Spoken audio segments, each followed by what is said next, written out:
Resuming debate, the honourable member for Battle River Crowfoot. Thank you very much, Mr. Speaker, and it is an honour to be able to enter into debate on such an important bill. You know, I find it very interesting that my colleague across the way, the government House Leader, said very emphatically that this is a better agreement. Well, I think that there are some very, very serious issues that need to be addressed in relation to whether or not that in fact is the case.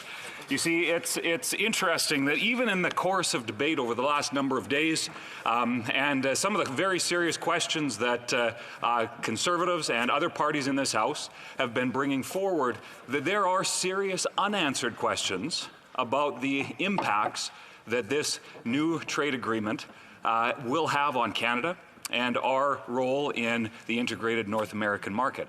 Now, let me emphasize, Conservatives believe very, very fundamentally in the need for free trade. And it was Conservatives that pioneered the first NAFTA. And very, very proud that that is part of our legacy, and that the building of and the integration of Canada within first a trade agreement with the United States, and then it being expanded in the late 80s and early 90s to include Mexico, has left a legacy that has and I have the numbers here, went from 1993 trade with the United States in US dollars was at approximately $290 billion, whereas in 2018 was up to 1.2 trillion US dollars. That's significant, and that affects each and every one of us, each and every one of our constituencies. There are jobs that are directly affected.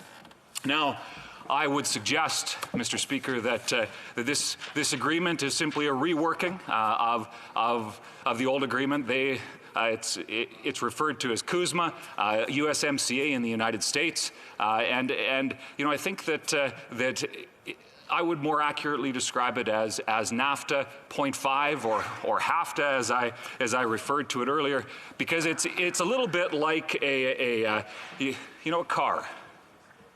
The first one was a massive improvement, and you know, you buy a new car. Yet after 30 years, there's been changes and upgrades and whatnot, but this is really just a paint job on that old car. You know, there's a few things that have maybe been added, a few features, but some pretty serious things, like maybe for example, the power steering has been removed.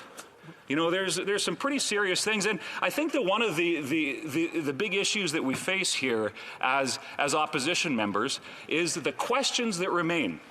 The Deputy Prime Minister has said, well, as soon as the economic analysis has become available, it will be available to all members. Well, negotiating a free trade agreement without the proper economic analysis, I would suggest, is troublesome.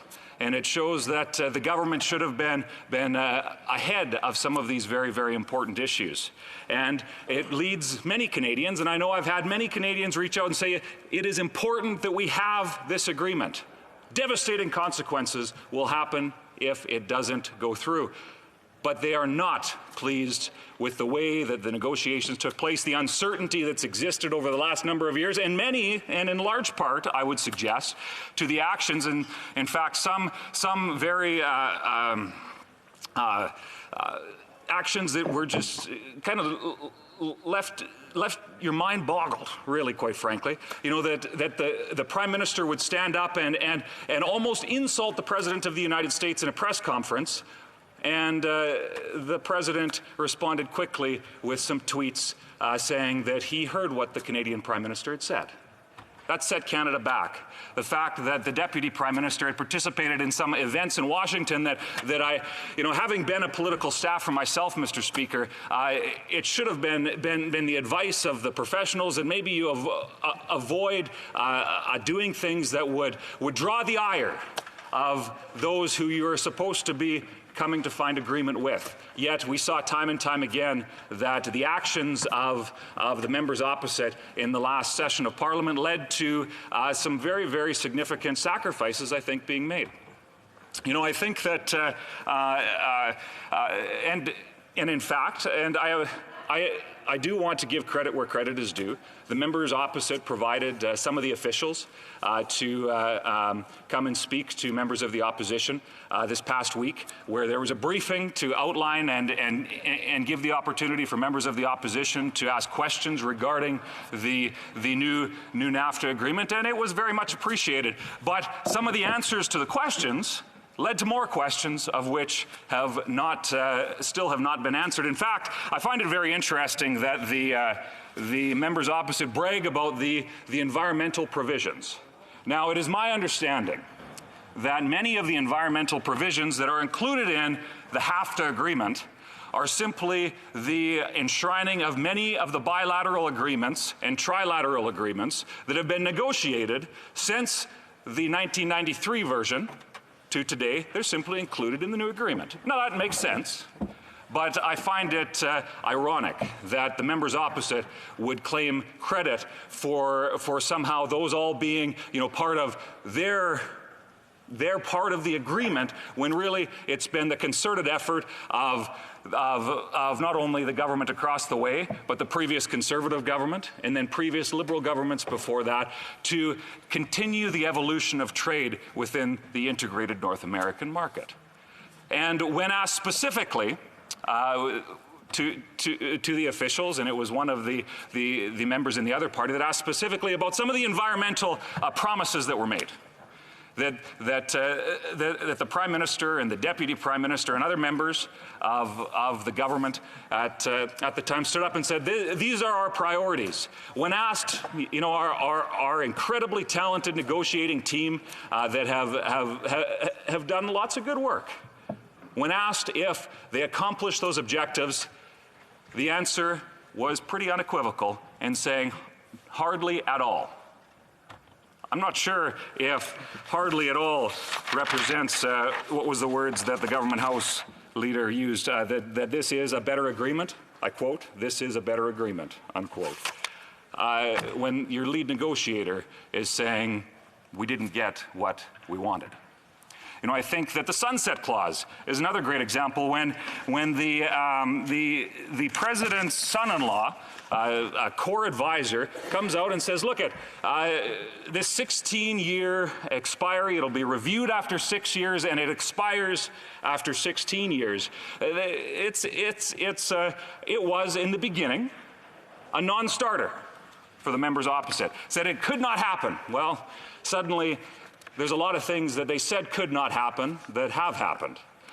And I quote Jared Kushner in an op-ed that was published on CNBC earlier this week, where he said that it was imperative that the United States retain leverage in any of their trading relationships. Well, they got the sunset clause, and that leaves the power of this in the hands of the United States. And I think that there are many aspects of the deal that leave very significant questions.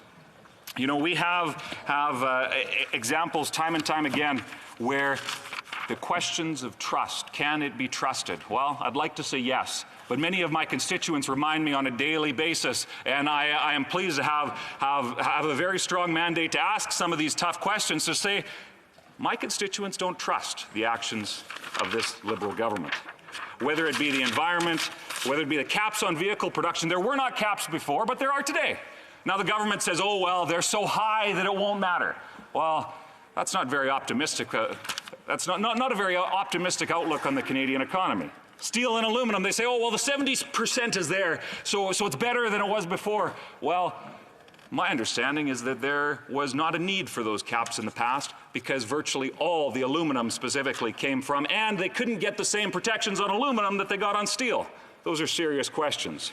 Agriculture. Serious questions are being asked by many of my constituents who are very involved in the agricultural industry about whether it be the supply managed industries, which drew the ire of the American president, yet many of the stakeholders, farmers, producers in my constituency, are facing significant questions about the future of whether it be the compensation related to the reduced or the increased market access, various questions around that.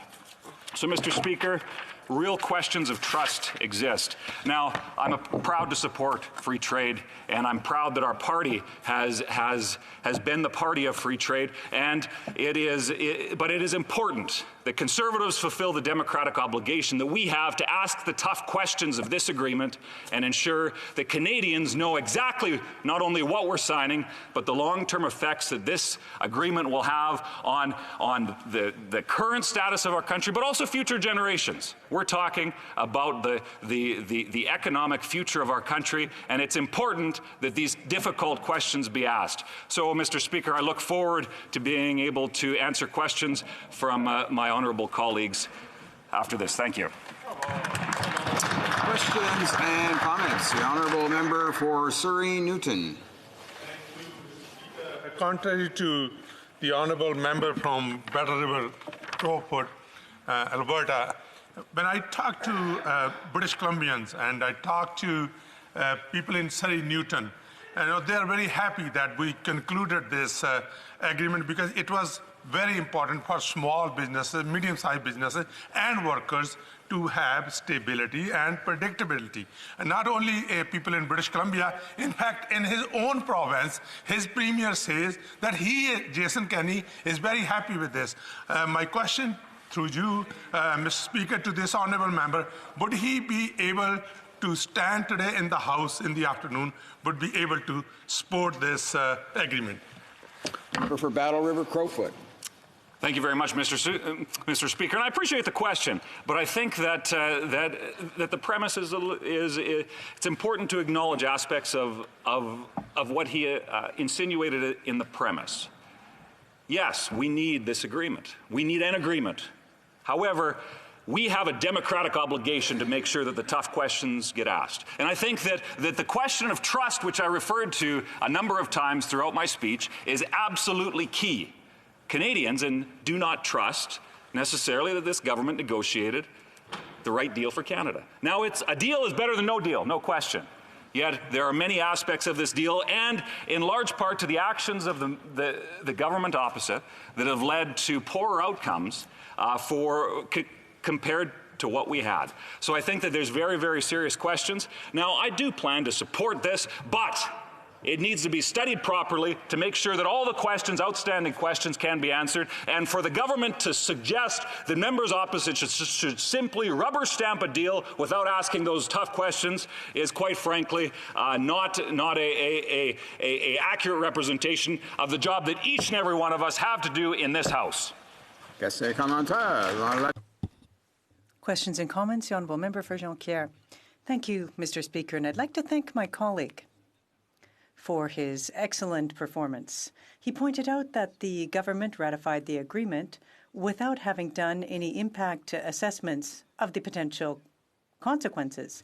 We on our side did one, and I can assure my colleague that because aluminum doesn't have the same protection as steel, a $6 billion investment will be jeopardized. 60,000 jobs will be jeopardized. Between 2020 and 2029, $16 billion won't or have been shelved in terms of investments for aluminum. So a simple question for my colleague then. If no economic analysis has been done, does he intend to vote in favour or against the agreement this afternoon? Thank you very much, Mr. Speaker. And I was very pleased that the government House Leader committed to making sure that every aspect of this bill will be studied by the relevant committees. I think that that's a positive step forward, ensuring that we can get all of these questions answered so that the question that my honourable member referred to can be clearly answered, and to make sure that we know what we're talking about when we do have the opportunity to conclude with debate on this important agreement. We have time just for one short question and response. The honourable member for North Okanagan, Shuswap. Thank you, Mr. Speaker, and I thank the member from Battle River Crowfoot for his presentation and intervention. It was interesting for him to compare it to buying a used car, and I've got to say or ask him if through you, Mr. Speaker, if he has heard the same thing in his riding as I've heard in my riding of North Okanagan Shuswap, that when this whole issue came up and President Trump was talking about renegotiating NAFTA with Mexico, it was our Prime Minister that jumped in and said, we'd be happy to renegotiate NAFTA without even being asked. And I would compare that to the same analogy of going onto a car lot with a car that is broken down, needs repair badly, and knowing that you're not going to be able to drive it off the lot, and the salesman knows that you're not going to be able to drive it off the lot. So you're put in a very bad negotiating position, and that's what we've ended up with, is a forced deal instead of a good deal. Thank you. For Battle River Crowfoot. No, I appreciate the question, and my honourable member is absolutely right. You know, I followed closely the last American election where the president made a big deal of targeting NAFTA as one of the tenets of his platform. But during the election, the target was NAFTA in relation to Mexico. However, our Prime Minister stood up and made it very, very clear that he was pleased to jump into negotiations no matter what the cost. Well, I would suggest, Mr. Speaker, that the cost has had a significant impact on this country, and unless we get some of these serious questions answered that I've raised and that others have raised, it may have significant, long-lasting impacts on the Canadian economy, which ultimately affect each and every one of our constituencies represented here in this House. Resuming debate.